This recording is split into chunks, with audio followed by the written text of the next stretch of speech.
제95차 최고위원회의를 개의하겠습니다. 6.25 전쟁 69주년 역사를 잊으면 미래는 없습니다. 내일은 6.25 전쟁 69주년을 맞는 날입니다. 먼저 조국을 지키다가 산화하신 순국 영령들께 깊은 조의와 애도를 표합니다. 고통 속에 평생을 살아가고 계시는 참전 상이용사 여러분, 그리고 유가족 여러분께도 위로와 감사의 말씀을 드립니다. 또한 대한민국의 자유민주주의를 지키기 위해 참전했던 미국, 영국, 캐나다, 터키, 호주, 필리핀, 태국, 네덜란드, 이디오피아, 콜롬비아, 그리스, 벨기에, 뉴질랜드, 프랑스, 남아공, 룩셈부르크 16개국 정부와 국민들께 대한민국 제1야당 자유한국당을 대표해서 진심으로 감사의 말씀을 드립니다. 의료 지원과 시설 파견으로 도움을 주었던 덴마크, 인도, 노르웨이, 스웨덴, 이탈리아 이 5개국에도 깊이 감사를 드립니다. 6.25 전쟁으로 우리 군 13만 7,899명, 유엔군 4만 670명, 모두 17만 8,569명이 전사했습니다. 실종되거나 포로가 된 장병만 42,769명, 부상 장병도 55만 5,022명에 달했습니다. 민간인도 사망 24만 4,663명 등 모두 99만 968명이 피해를 입었습니다. 오늘의 대한민국은 이 숭고한 희생 위에 건설된 나라입니다. 만약 그때 우리 국군이 목숨을 바쳐 나라를 지키지 않았다면, 또 자유주의 진영 국가들이 한국을 외면했다면 지금 우리가 이 자유롭고 번영된 나라에 살 수가 있었겠습니까? 결코 그 참혹한 역사와 숭고한 희생을 잊어서는 안 되겠습니다. 우리 조국 대한민국을 더욱 위대한 나라로 만들어서 그 희생과 헌신에 보답해야 할 것입니다. 그런데 지금 대한민국의 현실은 참으로 참담합니다. 대통령이 직접, 그리고 현충일 추념사에서 6.25 전쟁의 공으로 북한 분장을 받은 사람을 국군의 뿔이라고 칭송했습니다. 북한 김정은 6.25 전쟁을 북침이라고 우기고 있는데, 우리 대통령은 북한의 침략 사실을 부정하는 연설을 했습니다. 우리 안보는 곳곳에 구멍이 뚫리고 있습니다. 급기야 북한 선박이 동해를 57시간이나 누비고 다녀도 아무도 모르는 국방 해체의 지경에 이르렀습니다. 중국은 시진핑 주석이 방북하면서 노골적으로 북한 편들기에 나서고 있는데, 우리는 한미동맹을 스스로 약화시키고 있습니다. 북한은 탄도미사일을 발사하고 우리를 비웃는데도 이 정권은 국민들의 반대와 동맹의 우려도 무시한 채 끝내 북한에 식량을 보냈습니다. G20 정상회의를 앞두고 각국의 외교 전쟁이 치열한데도 우리는 미국 정상회담 성사에만 매달리느라고 코리아 패싱을 자초하고 있습니다. 우리 국민의 안전이 참으로 걱정스럽습니다. 대한민국의 미래를 염려하지 않을 수 없습니다. 문재인 대통령과 이 정권은 우리 안보, 국방, 외교를 모두 무너뜨리고 있는 대한민국 파괴 행위를 즉각 중단해야 합니다. 자유한국당은 대한민국의 무너진 안보를 다시 세우고 흔들리는 한미동맹을 복원하기 위해 우리 당이 할 수 있는 모든 노력을 다할 것입니다. 평화를 원하면 전쟁을 준비해야 한다고 하는 역사의 교훈을 대통령과 이 정권이 반드시 기억해야 합니다.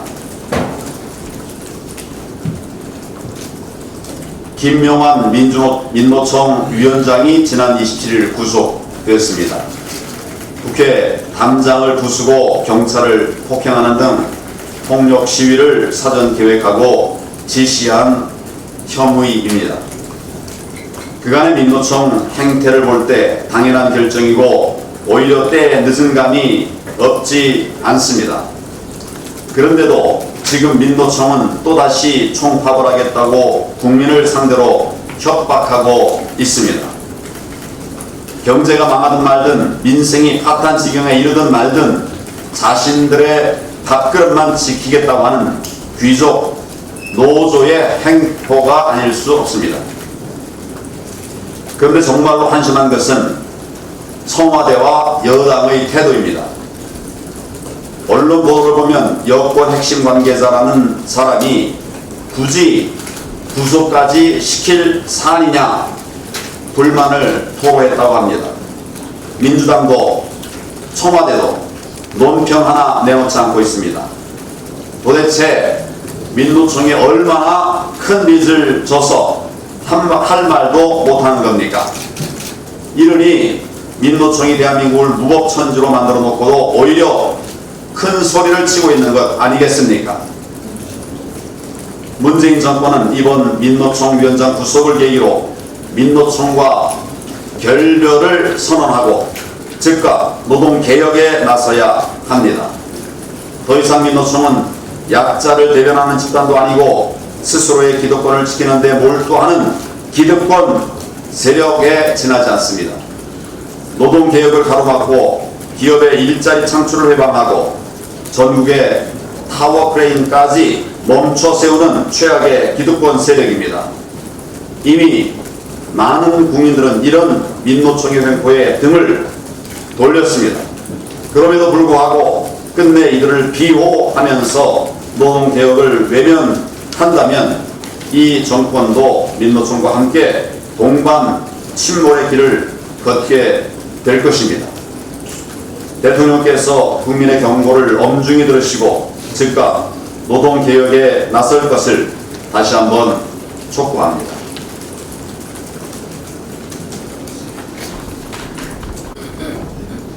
네, 지난번에 정부가 쌀을 5만 톤을 북한에 보낸 것은 이게 5만 톤 하면은 잘 가냐 하던데 어떤 언론에 보니까 이게 한 1,300억 정도 되더라고요. 이 정권에 묻겠습니다. 그렇게 북한이 좋습니까?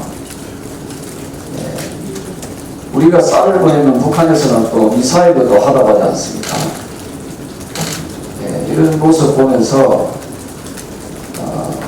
저는 이 정권이 과연 누굴 위한 정권인지 아마 국민들께서도 우라통이 아마 치밀 것이다 이런 생각을 합니다. 경제적인 부분 좀 말씀드리겠습니다. 이 대공황이 왔을 때나 아니면 금융위기와 같은 국제금융위기와 같은 이런 상황이 왔을 때 국가가 개입하는 것은 그건 당연한 이치입니다만 평상시에 이 국가가 이 정부가 대입하는 이 경제 정책은 참으로 잘못된 정책이다. 그래서 소득주도 성장 정책은 한마디로 말씀드리면 이 정부가 국가가 개입하는 이런 경제 정책이고, 이러한 정책은 선진국으로 향하는 우리나라의 입장에서 봤을 때는 이 반드시 실패할 수밖에 없다, 이런 생각을 합니다. 최근에 여러분들께서도 잘 아시다시피 일본의 그 유력 언론에서 우리나라를 최저임금의 대표적인 실패 국가, 실패 사례로 보도한 적이 있습니다. 2018년도에 최저임금이 16% 이상 인상되면서 많은 영세 자영업자가 폐업하고 일자리가 줄고 소득 격차도 벌어졌다, 이런 표현을 썼습니다. 아시아의 기적, 한강의 기적을 이룬 대한민국이 주변 국가의 조롱거리가 되고 있습니다. 더 이상 이 정권은 국가가 주도하는 소득주도 성장에 대한 경제정책을 즉각 폐기해야 된다는 입장입니다. 최근에 이 각 언론에다가 이 고용률 30년 만에 최고라는 그런 헤드라인을 장식하게 만들었습니다. 정부 여당에서는 일제히 고용 사정이 개선되고 있다, 고용시장에 다시 풍풍이 불고 있다라는 표현을 썼습니다. 그럼 정부 입장에서 봤을 때는 경제 상황이 좋아지고 있는데 왜 추경을 합니까? 추경을 안 하면은 마치 이 경제가 무너지는 듯한 그런 표현을 쓰는데 왜 빚내서 굳이 추경을 합니까? 따라서 이 정부의 이런 이치에 맞지 않는 이런 이 경제 정책은 즉각 폐기하고 우리 국민을 위한 그런 경제 정책을 펴나가도록 해야 된다 하는 입장입니다. 저희 자유한국당은 집권을 하게 되면은 이 시장이 잘 되는 나라, 돈이 잘 도는 나라, 그리고 자영업자 장사 잘 되는 나라가 될 수 있도록 최선의 노력을 다하겠습니다. 고맙습니다.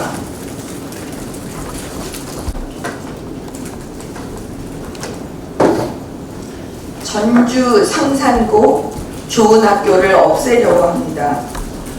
문재인 정권, 문재인 대통령의 공약이라서 그렇다고 합니다. 그래서 도대체 이 문재인 정권의 그 속내가 뭐냐, 이걸 없애는 속내가 뭐냐라고 제가 이걸 어떻게 우리 여러분께 설명할 수 있을까? 증거를 가지고. 그래서 찾았습니다. 유시민 씨가 일전에 어느 방송에서 이런 얘기를 했습니다. 딸이 외고를 나왔습니다. 용인 외고를. 딸이 외고를 나왔는데 이 딸이 이렇게 말하더랍니다. 좋은 학교다. 좋은 학교 맞는데, 내가 다녀보니까 좋은 학교 맞는데 없애야 한다. 좋아서. 이유는 왜 일정 학생들만 그런 교육을 받아야 하냐 라고 그런 취지로 말을 했다고 해요. 제가 이 이야기를 딱 듣는 순간에 아니 무슨 이런 심보가 있나. 내가 다녀서 너무 좋으면 아빠 아우 학교가 너무 좋아요. 그러니까 이런 용인 외고 같은 학교를 우리나라 아이들이 다 다닐 수 있도록 많이 만들어 주세요. 이래야 말해야 되는 거 아닙니까? 그리고 어떻게 이런 심보로 얘기하는 이 딸을, 이 이야기를 방송에 나와서 그걸 국민들 앞에 이야기할 수 있겠습니까? 그 아버지나 그 딸이나 라고 사람들이 생각하지 않겠습니까? 그리고 이 사람들이 지도자예요. 지금 이렇게 생각하는 사람들, 결국은 남 잘 되는 꼴을 못 보겠다, 나는 잘 되고, 뭐 이런 심리입니까? 도대체 자사고 국제고 엄마들이 좋다 그러고 용인외고 뭐 외고 기타 등등 이런 학교 다 점수도 높고 만족도도 높대는데 왜 도대체 없애야 하는 겁니까? 바로 이런 심리 때문입니다. 여러분, 이게 진보입니까? 진보를 주장하시는 분들이 이걸 용인하십니까? 이제 우리 언론인들도 이거 진보라고 써주지 마세요. 이건 좌파입니다. 저는 경기도 수원에 국회의원을 2번 했는데 경기도 그 당시 교육감이 김상곤 씨였습니다. 그 사람은 자기 딸들은 강남 8학군에서 좋은 교육 시키고 경기도 아이들에게는 베네수엘라에 가서 연구한 그런 교육을 추진했습니다. 결국은 뭐냐면 나는 좋은 거 하고 남은 나쁜 거 하고. 근데 그게 문제는 아이들이라는 게 문제입니다. 아이들. 그래서 제가 또 좀 살펴봤습니다. 이 전북 교육감이 누군지. 그랬더니 김승환 전북교육감이라는 사람인데 이 사람이 자사고 죽이기 선두주자라고 합니다. 근데 더 황당한 거는 2015년도에 이 사람은 삼성그룹의 전북지역 학생을 취직시키지 말라고 지시를 했대요. 그리고 작년 11월에 직권남용 혐의 등으로 법원에서 벌금 1,000만 원을 선고받았는데 사유가 뭐냐면 자신의 측근을 승진시키기 위해 인사 담당자에게 그의 근무평가 점수와 순위를 올리도록 지시한 사실이 있어서 그렇대요. 그러면 제가 또 법조인으로 딱 생각나는 게 이 정도 내용이면 최하 요즘 집행 유예거든요. 근데 벌금 1,000만 원 했어요. 여러분, 지금 핵심은 뭐냐면 이런 분들이 대한민국의 교육을 이끌고 있다는 겁니다. 어릴 때 이튼 학교의 좋은 점을 막 아이들이 책에서 읽고 나도 나중에 크면 이런 학교 다니고 싶어요 라고 아이들이 그런 말을 하는 걸 부모들이 많이 듣습니다. 미국에 이런 학교가 있는데 엄마 저는 공부 열심히 해서 그런 학교 가고 싶어요. 이렇게 좋은 학교를 우리 아이들에게 많이 만들어서 좋은 나라 만들어줘야 되는데 반대로 좋은 학교 다 없애는 문재인 정권을 없애야 되는 거 아니겠습니까? 이 부분은 정말 잘 한 번쯤 더 생각하셔서 좀 널리 알려주실 것을 간곡하게 부탁드립니다. 이상입니다.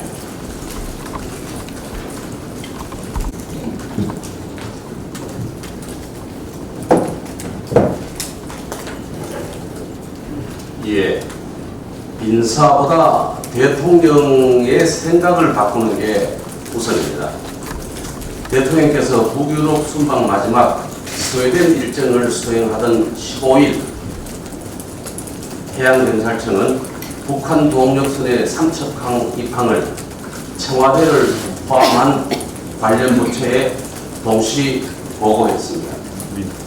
그런데도 16일 귀국한 대통령은 아무 말씀 없으셨고 17일 연차 휴가 중에 검찰총장 후보를 지명했고 같은 날 17일 국방부의 은폐 브리핑에 대해서도 다음 날 18일 국무회의에서 아무런 언급이 없었습니다.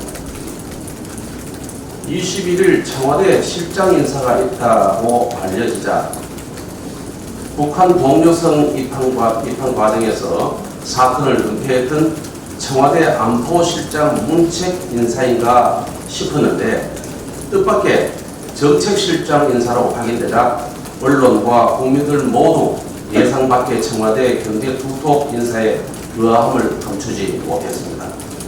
특히 시장과 기업이 국민이 보시기에 경제를 시장에서 더욱 멀어지게 하고 잘못된 이념 앞으로 다가서게 하는 인상을 주고 있기 때문에 처음부터 기대보다 우려의 목소리가 더 크게 들려왔습니다. 민주평화당조차도 민생경제 악화 책임에서 자유지 못한 인사라고 논평했습니다. 바른미래당도 갈 때까지 간 인사, 대통령의 생각을 바꾸는 게 우선이라고 했습니다. 언론의 평가도 사람을 바꿨으니 정책 기조도 확 바꾸라는 주문으로 모아졌습니다. 군사정권 시절에 하던 분위기 쇄신용 인사를 떠올리게 하는 인사. 경제청문회를 대비해서 입담 좋은 토론자를 실장에 앉혔다고 말한 분도 계셨습니다. 특히 신임 정책실장 인사에 대해서 오히려 4차 산업으로 무장해서 세계로 뻗어나갈 우리 기업들을 소주성 울타리 안으로, 소득주도 성장 울타리 안으로 더 깊숙이 밀어놓고 공정을 핑계로 재계 저승사자 재벌 저격수라는 별명대로 재벌 혼내주고 오느라 회의에 좀 늦었다는 발언대로 기업의 경영과 투자를 더 어렵게 하고 불편하게 하지 않을까 하는 걱정부터 앞세우는 분위기입니다. 역시나 신임 실장은 첫 언론 브리핑을 통해서 세기를 가는데 굴곡이 있을 수 있다. 소득주도 성장 중단하지 않겠다고 선언을 했습니다. 검증 안 된 고통을 주는 정책을 고집하겠다는 선전포고성 발언입니다. 깊은 유감을 표시합니다. 경제수석에 대한 인사도 이 차관의 인품과 능력 면에서 그 자체로는 잘못되지 않는 인사라고 평가할 수 있지만 청와대가 모든 것을 기획해내겠다는 만기칠람을 다시 한번 보여줬다는 점에서 매우 아쉽습니다. 대통령이 필요하다면 부처의 차관점이야 6개월밖에 안 되더라도 데려와 쓰겠다는 청와대 정부를 스스로 인정하는 인사인 것입니다. 1948년 제목에서 출발해서 경제기획원, 재정경제원, 재정경제부, 기획예산처, 지금의 기획재정부까지 70년 역사 속에서 총 104명의 차관이 재직했습니다만 그 가운데서 6개월 만에 교체된 사례는 10차례 있었는데 대부분이 60년대, 70년대, 80년대 일입니다. 최근에는 2008년 금융위기 직전에 물가 폭등을 책임지고 물러난 차관이 마지막이었습니다. 이호승 차관도 자기의 역량을 쏟아낸 경제정책 정책 방향 6개월 한동안에 차 타고 다니면서 하느라고 과장 한번 대면도 못하고 차관자를 떠나게 되었습니다. 문 정권 첫 번째로 2018년 예산안을 제출할 때 그때도 예산실장을 비워두고 정부 예산 심의를 끝냈고 경제부총리가 예산안을 언론에 발표하는 당일 8월 24일 아침에 대통령이 전자결제로 예산실장을 임명했습니다. 청와대가 예산을 편성하고 싶은데 예산실장이 소신있게 목소리를 내기 시작하면은 배가 산으로 갈까봐 인사검증 명목으로 발령을 늦추고 청와대의 영향력을 극대화시킨 것입니다. 그 결과로 모습을 드러낸 문 정권의 포퓰리즘, 퍼즐리즘이 대한민국 재정의 미래를 어둠 속으로 몰고 가고 있는 중입니다. 인사와 관련된 역사의 한 대목 말씀드리겠습니다. 세종대왕은 서울 출신에다가 세종의 세자 책봉에 반대하고 폐세자 양녕대군을 지지했다가 유배승이었던 인물, 이분을 재상에 앉혀서 18년간 영의정으로 신임했습니다. 조선시대 명재상 황희정선 이야기입니다. 또한 세종은 장인을 사사하고 약사발로 사사하고 장모와 일가의 여인들을 관비로 만든 유정현을 좌의정에 앉히기도 했습니다. 미국 역사상의 가장 존경받는 링컨 대통령도 취임 후에 내각 인사 7명 중에 4명을 반대파에서 등용했습니다. 훌륭한 리더일수록 인사는 탕평과 능력을 대원칙으로 삼는다는 역사의 교훈이었습니다. 문재인 대통령께서도 기억하고 계시를 믿습니다. 2년 전 대통령 취임사에서 하셨던 말씀입니다. 전국적으로 고르게 인사를 등용하겠습니다. 능력과 적재적소를 인사의 대원칙으로 삼겠습니다. 대통령에 대한 지지 여부와 상관없이 유능한 인재를 삼고 초려해 일을 맡기겠습니다. 이 대목 다시 한번 상기해 주시고 또 민주당 출신 남은 장관들이 출마를 위해서 내각을 떠날 8월 인사 때부터는 이 말씀 꼭 실천해 주시기 바랍니다. 이상입니다. 부총리 겸 기획재정부 장관이 공공기관 운영위원회에서 공공기관 일자리 창출을 해야 한다라는 입장을 밝혔다고 합니다. 공공기관도 일자리 창출은 해야죠. 그런데 문제는 단적으로 단기 일자리, 단적으로 정기 소등하는 일 아닌 일자리, 취업과 연계가 전혀 되지도 않는 체험형 인턴을 다시 급속도로 키우고 있는 상황이니 문제라는 것입니다. 그리고 공공기관 주도로 일자리 통계 부풀리기에 악용되고 있는 현실이라는 것입니다. 한국경제수장이라는 분이 정권 초반도 아니고 아직도 이런 이야기를 한다는 자체가 정말 안타깝습니다. 일자리는 만드는 것이 아니라 만들어지는 게 중요합니다. 산업의 발전과 기업의 성장에 따른 산물인 만큼 민간에서 일자리를 지속적으로 만들어져야 우리 고용시장이 활력을 기본적으로 유지할 수 있는 것입니다. 일자리 정책이 공공근로 및 공공기관과 같은 직접 일자리 창출에 집중되는 것은 경제 체질에도 바람직하지 않습니다. 이러한 정책이 고용의 단기 통계 확장에는 기여할 수 있을지 모르겠지만 정부 재정 여건에 따라 언제든지 변동성이 심할 수밖에 없습니다. 또한 공공부문 일자리 정책을 강화했지만 고용시장에 실질적 효과를 내고 있다고 보기도 어렵습니다. 특히 핵심 근로계층인 30대, 40대는 계속 감소를 하고 있다는 이 사실에 주목하지 않을 수 없습니다.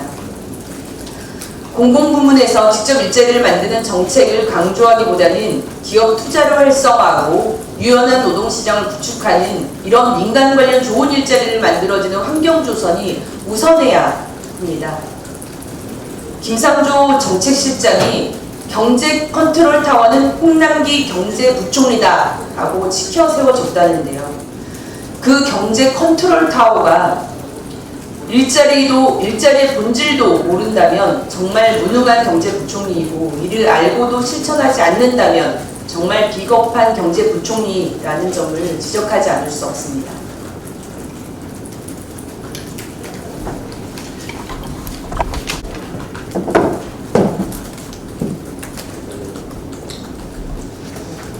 문재인 정권의 잘못된 정책이 잇따라 참담한 결과를 실상을 드러내고 있습니다. 잘못된 안보 정책은 삼척 북한 선박 사건으로 그 결과가 나타났고요. 탈원전 정책, 정말 60년 공들여 만든 원전 생태계가 완전히 붕괴되고 있습니다. 원전 인재가 그 원전 기술이 해외로 유출되고 있습니다. 정부는 실태조차 파악 못하고 있습니다. 흑자를 내던 한전은 2년 만에 적자 수렁에 빠졌습니다. 부품업체 쓰러지고 있고 원전 지역 경제는 쑥대밭이 되었습니다. 전국의 원자력학과 대학생들은 복수전공 택하거나 자퇴하고 있습니다. 입학생도 급감하고 있습니다. 탈원전 정책의 폐기 선언을 요구합니다. 이뿐만이 아닙니다. 최저임금 정책, 경제 폭망과 국가 망신으로 그 참담한 모습이 드러나고 있습니다. 앞서 언급이 있었습니다만 지난주 일본 언론이 우리나라의 최저임금 정책이 세계적인 실패 사례라고 하면서 최저임금 인상을 추진하는 일본 정부에 대해서 한국을 반면 교사로 삼아야 한다고 했습니다. 정책은 이념이 아니라 과학이어야 합니다. 아집과 독선을 버리고 현실에 기초해서 과학적으로 접근해야 합니다. 신임 청와대 정책실장에 임명된 기업 저격수 김상조 실장이 기자간담회에서 왜 기업의 길을 꺾을 거라고 생각합니까? 이재용도 만나겠습니다라고 말을 했다고 합니다. 그러나 말장난에 능한 양치기 정권의 말을 믿는 사람은 이제 없습니다. 이념에 사로잡힌 좌파 이념 정책 포기 선언을 해야만 빈사 상태에 빠진 경제를 살려낼 수 있을 것이다 하는 점을 지적합니다. 최근에 붉은 수돗물 사태가 인천 그리고 서울 물레동에 이어서 경기도 광주, 충북 청주로 전국으로 확산되면서 국민의 불안이 커지고 민심이 흉흉해지고 있습니다. 지난해 일산 백성역 열수관 파열 사고, KT 통신고 화재와 같은 각종 노후 인프라로 인해서 국민의 안전과 생명이 위협받고 있습니다. 그런데도 이 정권은 이런 노후 인프라에 대한 투자는 하지 않고 총선을 앞두고 생활 SOC 사업이라는 미명하에 표가 되는 SOC에만 돈을 쏟아붓고 있습니다. 우리 당은 이 정권의 선심, 전시성 사업을 하는 것을 못하도록 우리가 지적할 것이며, 대신에 국민 안전과 직결된 노후 인프라를 교체 정비하는 예산을 확충해서 생명 존중, 안전 우선 인프라 뉴딜을 추진하겠습니다. 또한 올해 연말부터 시행되는 지속 가능한 기반시설 관리 기본법의 미비점을 정비해 나가면서 이 노후 인프라 관리 체계가 현재 여러 공공기관과 민간이 함께 관리하도록 분산된 SOC 관리 시스템으로 되어 있는데, 이에 대한 정비도 함께 추진해 나가겠습니다. 이상입니다. 네, 그럼 지금부터 회의를 비공개로 진행하도록 하겠습니다.